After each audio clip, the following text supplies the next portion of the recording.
So, Father, a lot of people are wondering in this time of the coronavirus crisis, can the church administer confession through Zoom or through a telephone? The church law does not allow for confession to be administered through the telephone or through Zoom. Above all, because, of course, it's very important in confession that what's called the confessional seal, that confidentiality is completely fostered.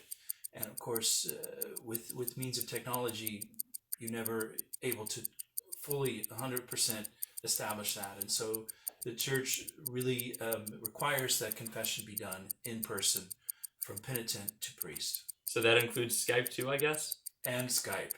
Skype doesn't work either.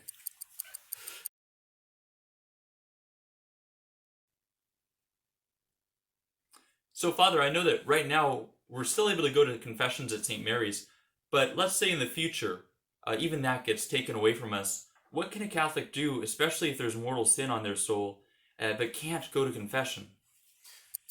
Very good question, Father. And Bishop Soto actually just sent all of us priests clarification about that today. And he said, certainly, above all, perfect contrition comes, one can make an act of perfect contrition. Okay, and so what is that? He says it comes from the very love of God, who is beloved above all things, and whose mercy is inexhaustible. And when we make an act of perfect contrition, the penitent is required to express a sincere and genuine request to receive forgiveness from God.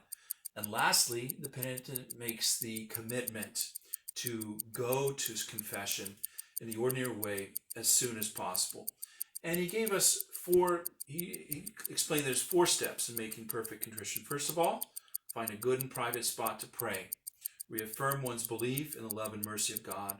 God's love for us is unconditional. Renew one's conviction of the truth of God's enduring love.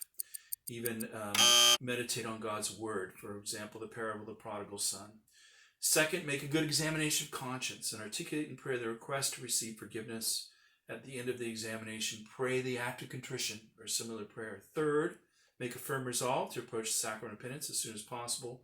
Fourth, when possible, make satisfaction for sins against one's neighbor.